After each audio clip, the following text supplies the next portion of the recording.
myself. As the Colonel introduced me, my name is Andrea. I look after South Asia and the Middle East, and I'm actually based in Mumbai. So same time zone as all of you. I'm also suffering from the summer heat at the moment and under the same lockdown conditions. So I've got a good appreciation of what everybody's going through at the moment. So I'm going to give you a very brief background about the university, about the types of programs that we offer, in case anybody does have an interest in pursuing their further postgraduate study afterwards. And then I'll hand over to Derek for the presentation. So if you can see that lovely picture on the screen in front of you, that's the beautiful city of Wellington with our harbour. Bit of information about Wellington, capital city of New Zealand, second most populated city with about 500,000 people, which I know is quite small by Indian standards, but it does feel like a big city when you're there. Very pleasant weather, lots of sunshine every year, and ranked the most livable city in the world 2 years running by Deutsche Bank. The university was founded in 1897. We have around 22,000 students, of which around 3,800 are international students. We are also the #1 university in New Zealand for intensity of research quality, which means that many of our academics are actively engaged at the forefront of their fields as well. They're very passionate, they love teaching, they love researching, that's why they're there at the university. Many, like Derek, will have a dual career as both an academic as well as a practitioner. So on the screen in front of you, you've got, that's our architecture faculty there. It's located in the cultural heart of the city at Te Aro. Fantastic place to do your studies in, whichever program you might choose. About the programs that we offer within architecture and design. In New Zealand, the structure for architecture is slightly different than in India. It's a 3-year bachelor's degree followed by a 2-year master's for registration. We do have specialties within architecture, interiors, as well as landscapes. We also teach a design-based bachelor's degree, and we have a Bachelor of Building Science, which you could compare to civil engineering and technology from the Indian context, where we teach construction project management and sustainable engineering systems, which is about the design and construction of, you could say, environmentally friendly buildings too. And Derek can probably give a bit more insight into that. Now, at the master's level, we do have a number of different options for students who would like to become registered architects in New Zealand. The Masters of Architecture Professional is the correct program to take. We also have 2-year specialized masters in either interiors or landscape architecture. One other option, which is a good choice for architects, is to do a Masters of Architectural Science, which takes 1 year to complete. And again, you can specialize in either construction program, project management, or sustainable engineering systems, which are both in-demand skill sets in New Zealand within the moment. And I have just featured some of our design-related program options below as well. So entry requirements, what we are looking for is we're looking for a relevant bachelor's degree with a B grade average. Now, if your minimum passing percentage in your B arc is 50%, this works out to around 71%. And if your minimum passing percentage is 40%, this works out to around 61%. You do need to provide a portfolio. You should make sure that it does showcase the best of your design skills. And we do need your English language scores alongside. Tuition fees and living costs. Keep in mind, New Zealand dollar is probably about 45, 46 rupees to the dollar. So that's just a rough guide there in terms of budget. And we do have scholarships available. So we have scholarships of $5,000, $10,000, or $15,000, depending on which of the programs that you're applying for. And career opportunities, you do get a lot of guidance from faculty in terms of looking for your job opportunities afterwards. Students who study a bachelor's degree, a postgraduate diploma, or a master's in New Zealand are entitled to a 3-year work visa when they finish.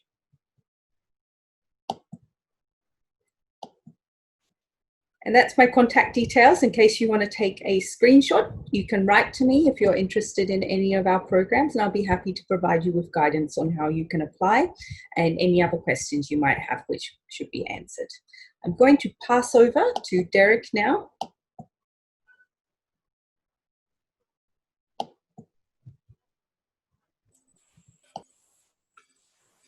Thank you, Andrea. Thank you, Colonel Garish and Shitish for this opportunity today. Tēnei he tuake nei te tuku mihi ki a koutou katoa. Ko ta tū nei tēnei I roto I ngā āhuatanga o te wā, te roro hiko I mui a mātou tēnei wā, tēnei te mihi atu ki a koutou ko taimai. Just a brief greeting in Māori, just to everybody who's come today to the presentation, and my thanks to all the organisers of the session as well. I've been invited to give you an overview of my background, practice background, and also academic background of my role within the School of Architecture.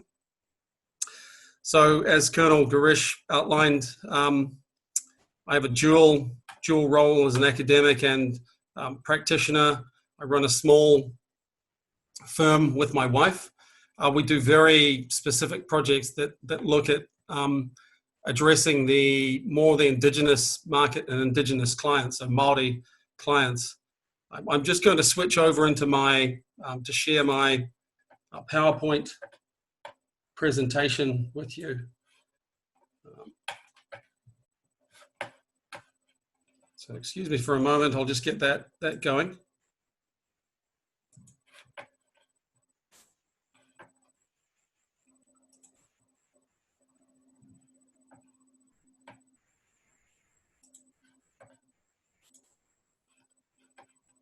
Okay, I'm hoping you can all see the screen. I'll just rewind to the first slide.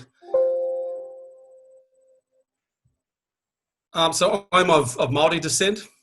These are two images of my ancestors who are from the northern part of New Zealand and from the Ngāti Hine tribe. They were part of the rebellion against the British during the early stages of colonial settlement in New Zealand around about the 1840s. They were quite instrumental in I guess, transitioning Māori into a new colonial environment, but also in some of their feats, I guess, of interaction with the British. They were involved in what we now understand to be some of the first instances of trench warfare through the design of a new type of fortification. So that's in a very sort of quick summary. I know I only have 30 minutes. I'm from a very small village in the north of New Zealand, very beautiful. A lot of our architecture is very sort of plain and a little bit of a hangover from our colonial integration.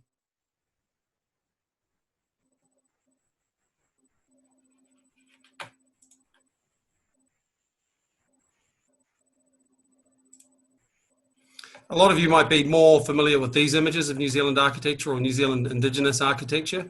The typical, what's called a wharenui, a large tribal house where most meetings are undertaken by Māori.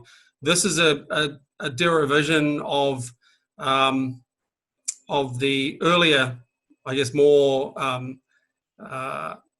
primitive, for want of a better word, houses that sprung out of this colonial interaction in around about the early 1840s from a place on the east coast of New Zealand. So some of the first carved houses have been a result of that colonial interaction and not before that, but they relate back to those original earlier archetypes. I was educated at the University of Auckland, really struggled there as an Indigenous person, mainly around some of the curriculum we were getting exposed to with regards to modernism. So a lot of what I'm going to show you today is a kind of result of this search for something else. I attended the DRL, the Design Research Lab, at the AA in London, and did my master's there under Patrick Schumacher, Brett Steele, and a few others at a time when we were transitioning from working with in mainly analog ways to more computationally augmented ways, so involving the computer in our everyday processes of delivering architecture more. So I was one of the first users of computers and users of software, actually stemming from university and through once I got to the AA, in some of these first instances of the transition from manual drawing and notational drawing types to more digitally augmented 3D modeling, and then towards more sort of parametric work. Just an image of my studios, our group work. We're looking at some of the early research that Patrick Schumacher was doing. He was my master's teacher. We looked at Nicholas Luhmann's social systeme on mass housing in London.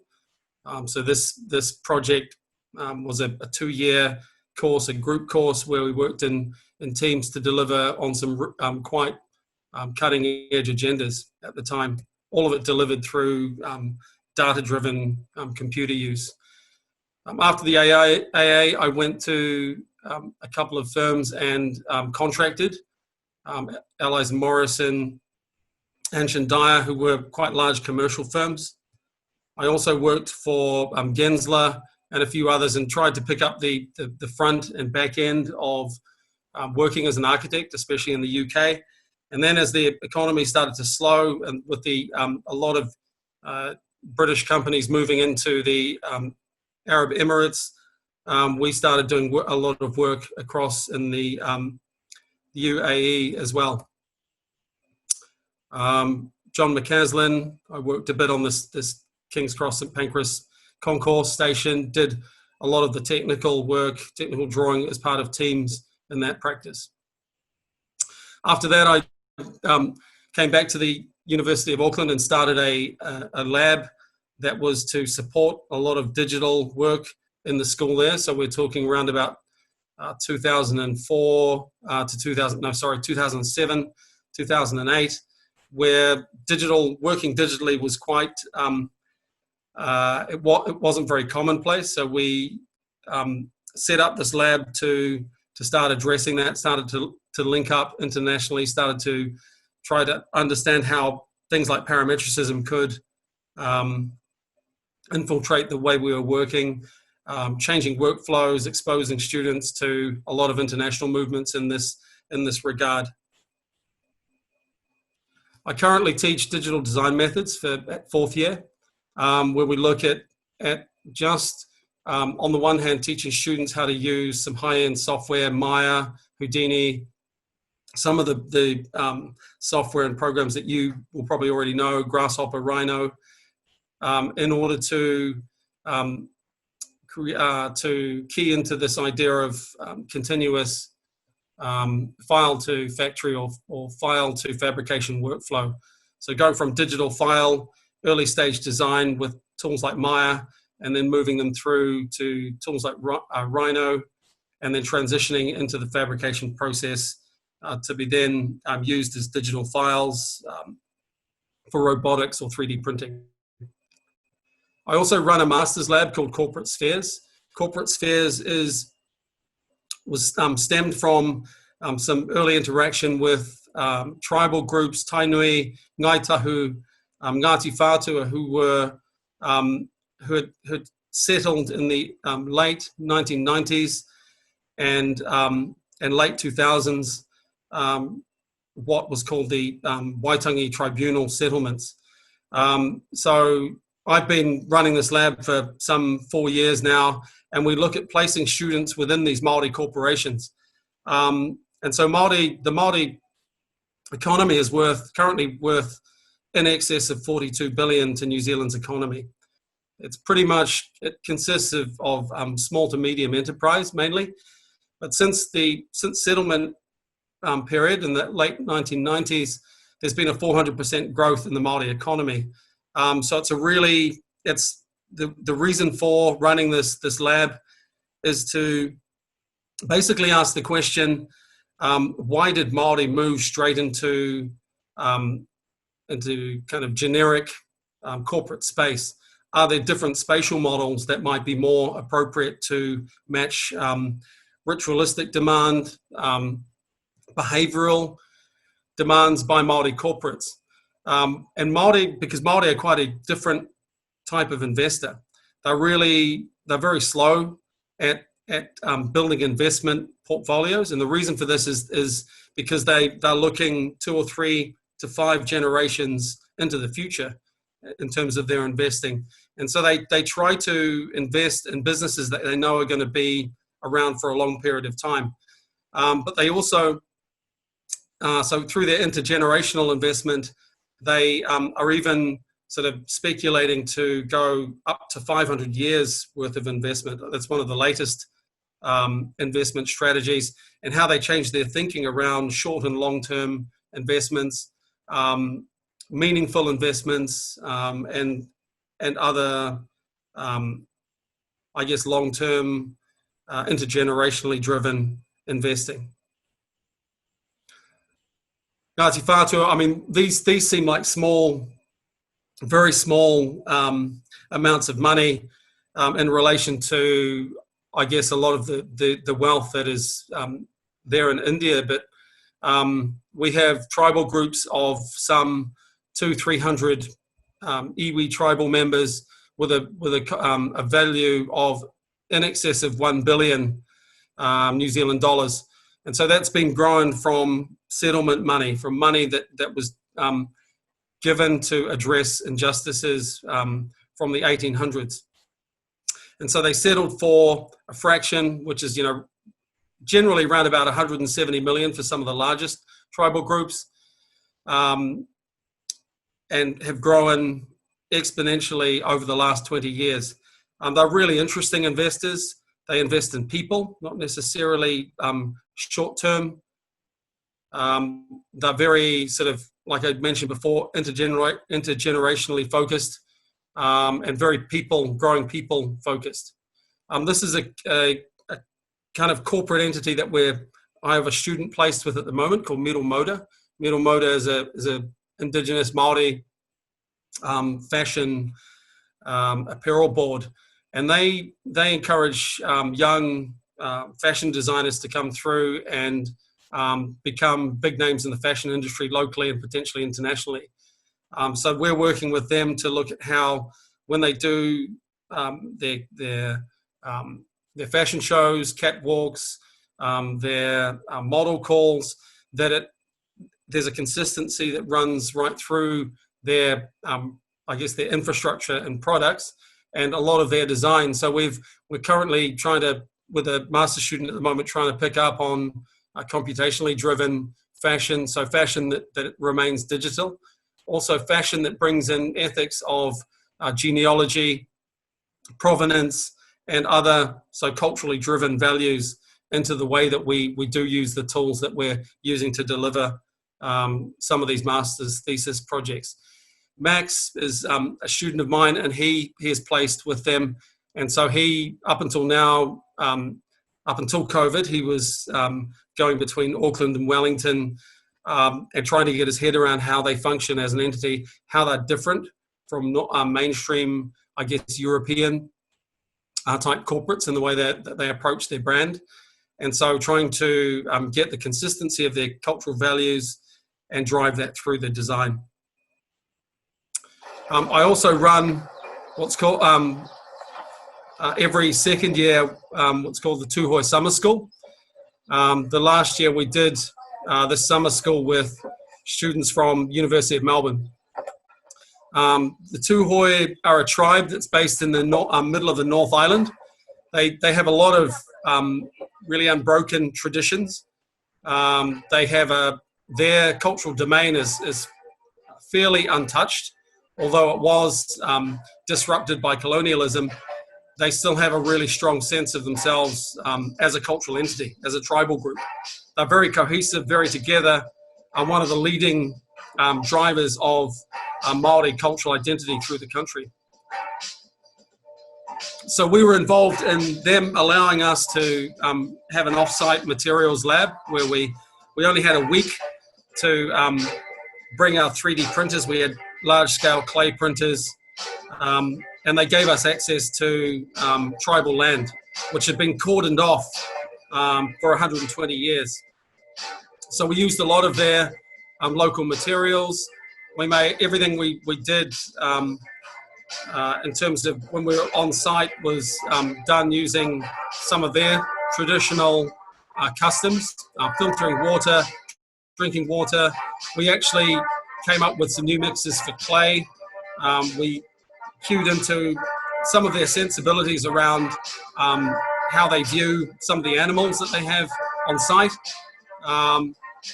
And so that's a snippet of what we do with students. We get them out of the university, we get them into these absolutely stunning places, and we let them just really engage with places and people, but also materials as well.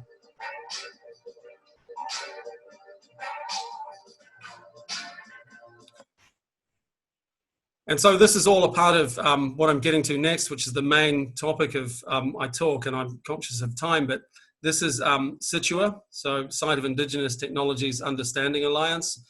It was set up in conjunction with a small tribal group in the North Island called Ngāi Tā Manuhiri.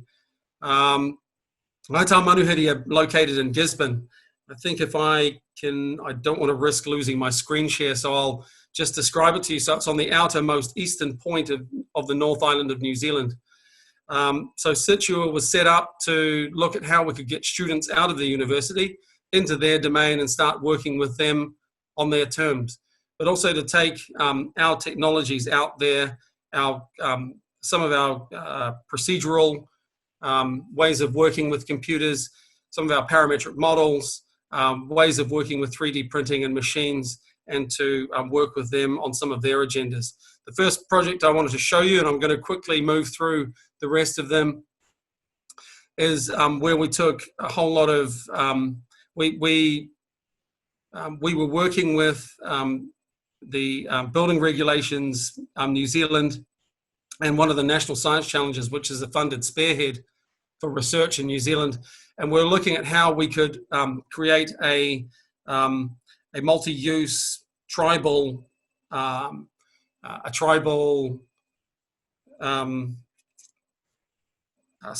mixed-use, high-density building right in the middle of Wellington. So we use processing at the front end of it and a multi-agents systems approach to start looking at how we could input behaviors into models that reflected tribal values and also tribal behavior around tribal relationships.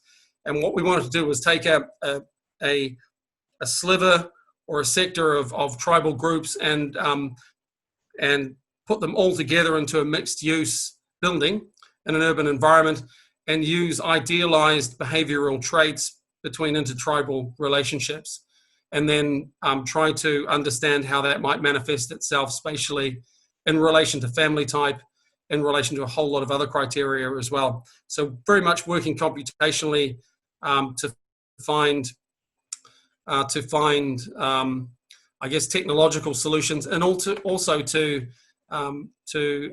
understand new ways for Māori traditional settlements to exist within a very contemporary environment or contemporary framework. And this model is an illustration of some of the techniques that we used as well, where you program behaviors into the Boyd that then looks for very specific criteria within a field.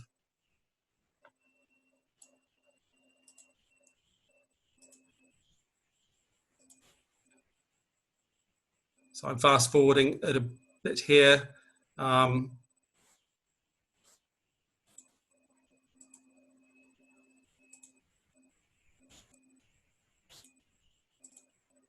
it does everything to structure the floor plates to an external skin, but it's highly speculative. So there's no real, we weren't sort of putting any pressure on what we're doing to create an actual building, but to test a theory. How could you speculate using using behavioral criteria within a digital computational model.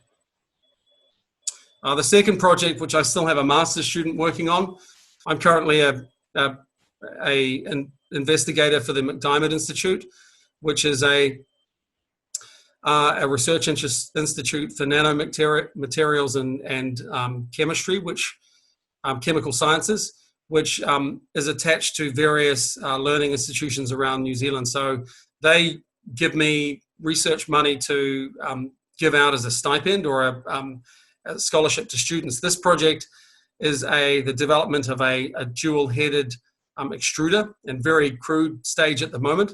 It's the technique we're wanting to explore was how do we solve the problem of collapse in viscous clay structures, and how do we gain a high degree of filigree detail through the use of clay, which we all know is prone to collapsing, is limited in terms of resolution in relation to speed. And so we were looking at how we might solve it through structuring a relationship with biological interdependency. And so the butterfly you see, or the moth that you see, is what's called a pūrere moth, and that was quite a coveted caterpillar for Māori, and was part of how a lot of weaponry and musical instruments were produced, was through understanding the relationship between the biological, the caterpillar in this case, and what it produced, the effects that it produced, and how it could be exploited in the tool making process. So we were trying to employ the same principle and create toolpaths where we would lay down in our clay models, we would lay down one material of clay, so the main model, and then another material out of the other extruder of either sawdust or a material that could be a scaffold for sugar, or for a scaffold for food that some of these biological entities would be interested in excavating. But we would control the toolpaths, we would control the locations and intensities of that material in order to track a particular excavation caused by the beetle or the maggot in this case. And so they would excavate at such a rate that would retard and slow the drying process to an extent. So that project's still being undertaken by a master's student under the McDiarmid Institute. It's quite an interesting one. And apologies for not having a lot of time to go into more depth. And so these are some of the principles of it illustrated. Some of the initial studies, which particular biological entity would give us the fastest excavation rate, and how we might calibrate our printing process to this biological process, and which food as well. We knew, and just to go back to that, we knew that we couldn't compete with the high-end printers that are coming out of Europe, Germany, especially the UK and the USA, but we could compete if we went really sort of low-tech, and if we went back to some of the fundamental natural biological processes. The next one is just looking at traditional structures and how they might be contemporized through using algorithms, especially Grasshopper, into new types of frameworks, understanding them through software, how they might be reinstated into a contemporary environment. As you might be aware, colonialism suppressed a lot of these quite magnificent structures that appeared in the north. Some of them over 30 meters high, are made completely out of timber, and they held food on them for around about a week. So getting students to look at some of these traditional structures and how we can sort of bring them through these new computational vehicles.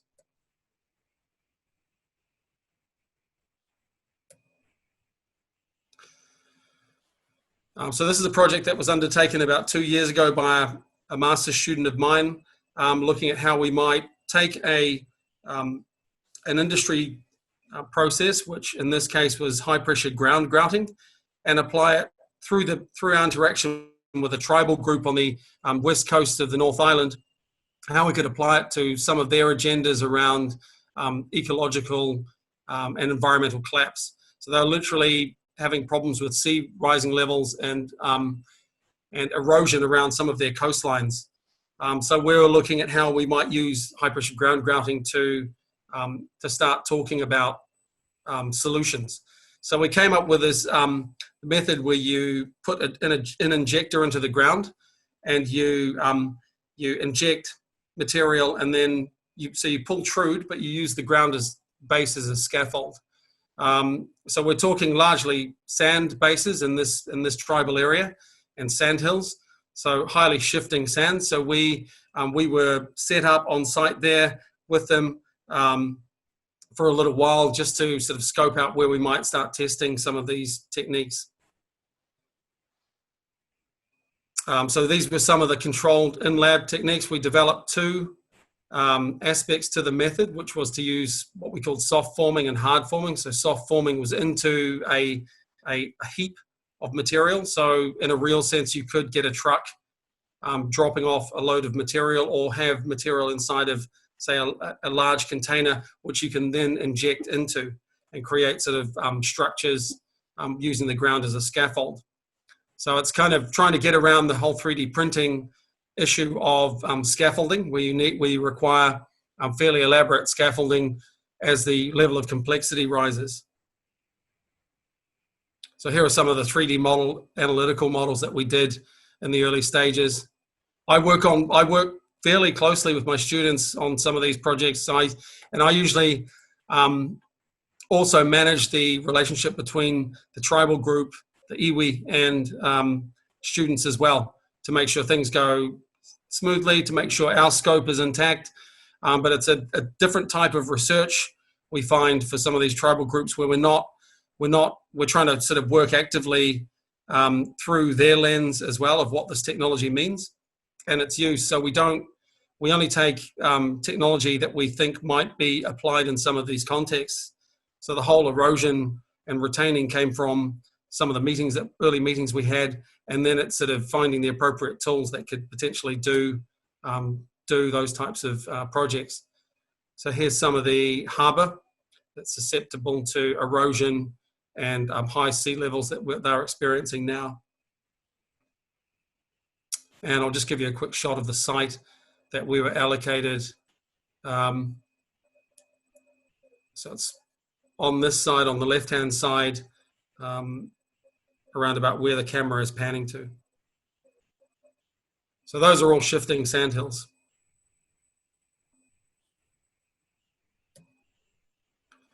SITUA was based on this idea of getting people out of the classroom, getting them out of the university, and then getting them on site, almost like a tribal internship, and taking a whole lot of gear with them. What we did was we did a little bit of a study on what our leading precedents were in terms of models for how this might work. So we looked at Hook Park out of the AA and Grunsdyke Farm that comes out of a collaborative of universities in the UK. And we saw that both of them pretty much took agendas from the schools, from the universities with them. We were more interested in kind of developing agendas on site. So basically trying to understand things that tribal groups were really keen on investigating, and then seeing how we might be part of that, while trying to maintain the scope that we had through delivering the thesis projects. So we did do the same in terms of Hook Park and Grunsdyke Farm, in terms of placing students on and around those tribal domains. So this is one of the first ones that we did in a place called Muriwai, Ngaita Manuhiri, which is on the outermost regions. And these are the first, this is the first tribal group that helped us to develop the model. And that's so fully getting out of the university, setting up in temporary accommodation across part of their land holdings. So they allowed us also to prospect and look at clays. They had some of the most diverse clays that were endemic to only their domain. They had some medicinal clays. They had some bentonite clays, highly expansive clays, and a lot of the people in a lot of the tribal group had no idea that these clays were right under their feet. So through this relationship, we started looking at the idea of digging really deeply into the local in terms of material, finding new materials or revitalizing old traditions through bringing some of these materials into their everyday lives. So we had, through this exchange also, we had a lot of people talking about, say 2 generations ago, that people were actively using this material, either for body ochres or dyes, hair dyes, dyes for different implements and coatings that had been pretty much, they died off a couple of generations ago. So our involvement enabled some of that to be discussed again. We built a Delta printer to do this, a large-scale clay printer out of a wheelchair motor and a worm screw drum and ram. And we took that out on site. It was all fully collapsible. We took it to a conference in Melbourne, and with the University of Ankara, they said, well, we don't really care about the printing side of it, but we're more fascinated by the way that it folds down. You could sort of put it on the back of a donkey and go into some of the highlands. So that the mountability and mobility of it was quite a plus. Some of the structures that we started printing. This is a short film on some of the printing process, and you'll see the printer in action. But we came up with a really quick way of processing clay just from ground surface clay, which is everywhere. It's a crushing process, and then sieving, obviously, to a really fine consistency, and then soaking and hydrating for 2 to 3 days. And then it becomes like pretty much commercial potter's clay. And this is clay that if it's wet and you can roll it in your hands and it holds together, then you can print with it.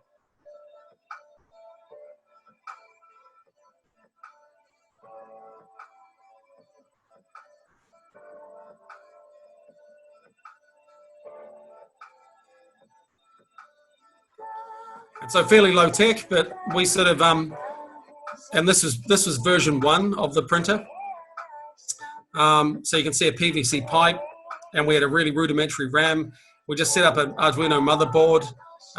It was all, and a RepRap motherboard with some Arduino gear sort of on that as well, and stepper motors.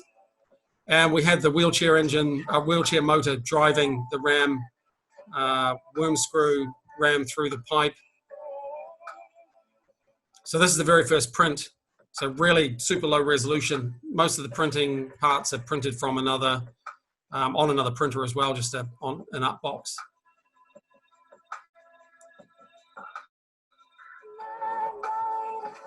And so really low resolution at this stage.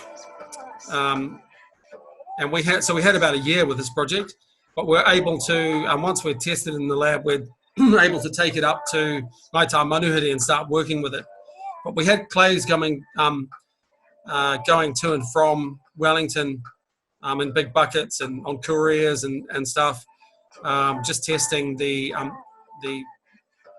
effectivity of the clay to be printed and then fired. So really low res, it just looked like a big blob of something to start with, but we got it working quite well. Actually, this was an earlier model. Delta was good because it's super fast at printing. It shakes a lot, and you get sort of layer shift and that sort of thing. And then it's pit firing. So using Japanese pit firing loosely. We put in a whole lot of vegetable scraps and for glazing. So really low tech, really sort of accessible methods of going from print to component.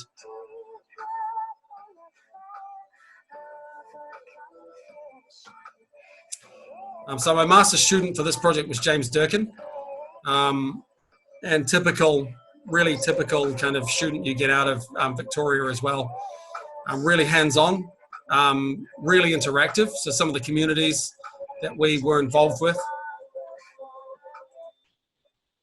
and just really open to some of these cultural exchanges that happened. I'll just skip through a lot of my own research as well and try to get to. So I work a lot with Māori groups and Māori tribal groups in a forensic sense as well, to summarize summarize this work that you've just seen. I've worked on a project where we've bred these kind of small statues. With a case example is when I worked for New Zealand Māori Arts and Crafts Institute, and they had a project where they had 8 statues representing, or 8 po representing the 8 beating hearts of their tribal groups, and 6 of them were still there, but 2 of them had gone missing. And so we bred 15 offspring from those 6 parents, came up with a 3D printed replacement, which was then went straight to the lost wax casting process. So this is another partner, and that I was just closing off on those last slides on how we work with Māori, especially with computers.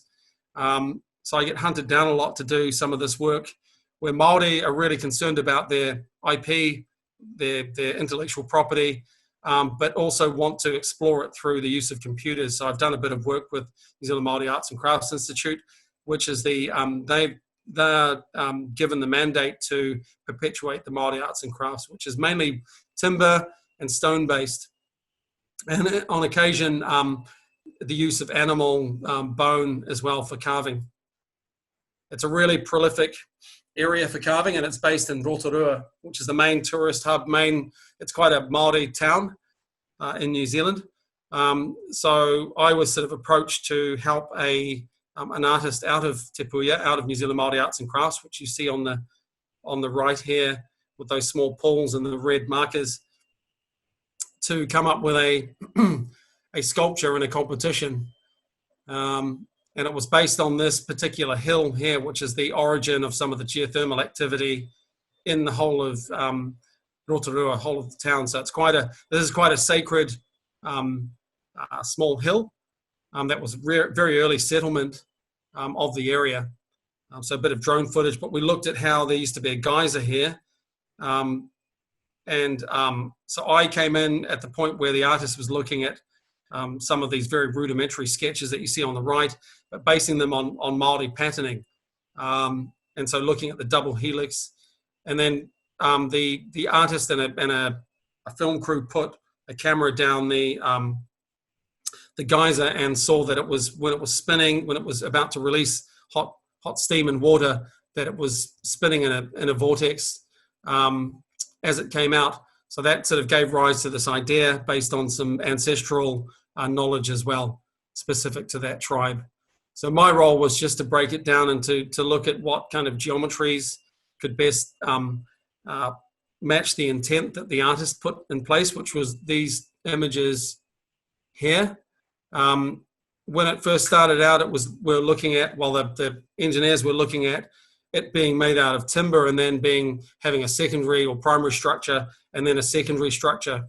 So my aim was to really look at the geometry and interrogate it, and to see if there was the propensity for it to be self-supporting.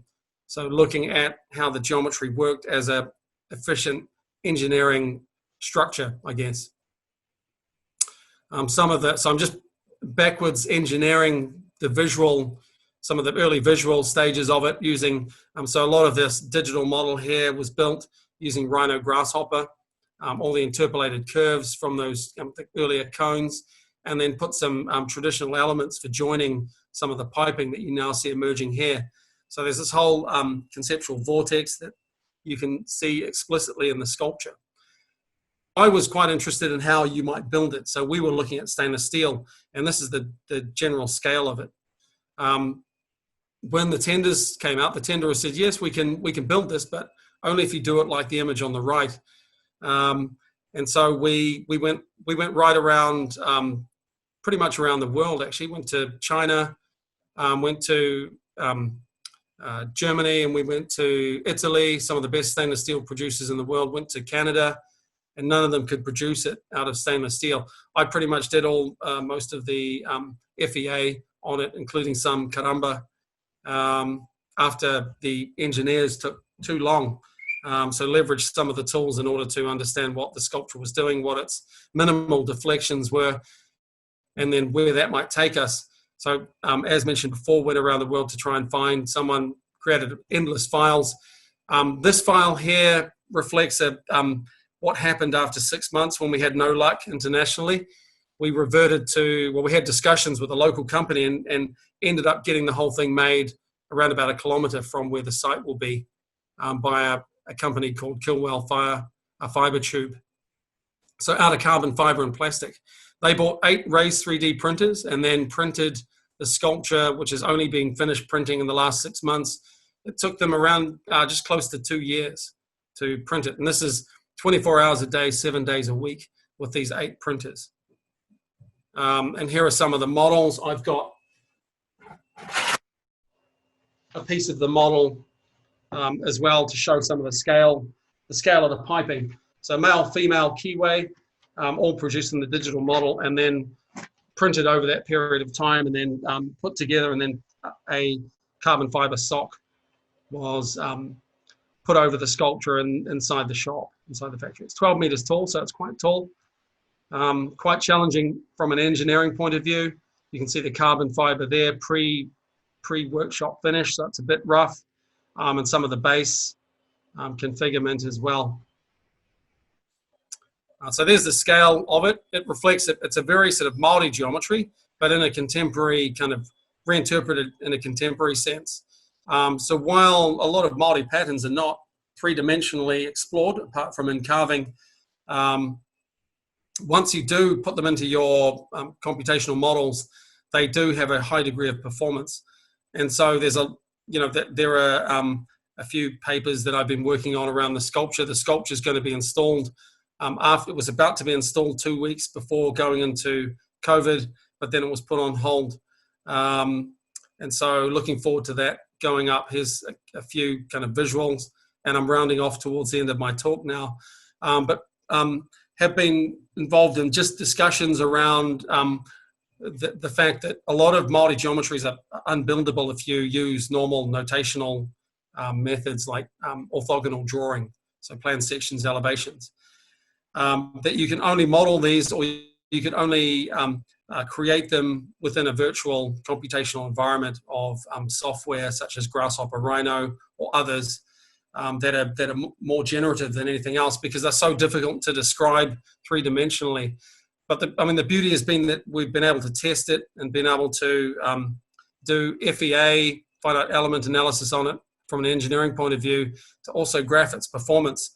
So it's been part of the journey has been sort of how do you take these traditional models and these traditional patterns and traditional shapes and geometry and fully understand them within, how can you find a kind of algorithmic match within the computational environment to describe what it does and what it is formally and geometrically. So sorry about the really sort of jinky start to the discussion. I'm going to hand it back now. And thank you for listening. Really, it's been great to join the Zoom meeting and to be part of the discussions and to look at what we do here at Victoria University as well. Hope to see some of you here potentially. We do get some very good researchers from India and from other parts of the world. And we do have a very mixed faculty, very diverse faculty. And also just to say that while I'm probably the only person in the faculty that works in this way, a lot of my other colleagues have very engaging work in terms of how the community is involved in the discipline of architecture. So we're quite different to Auckland, and this is not an anti-plug or anything. It's just a clear difference that we're more sort of hands-on, more pragmatically focused. And a lot of very good sort of industry initiatives have come out of Victoria University around prefabrication, cross-lamination, high-tech timber technologies, and so forth. So I'll hand it back, and I hope I haven't gone too much over time.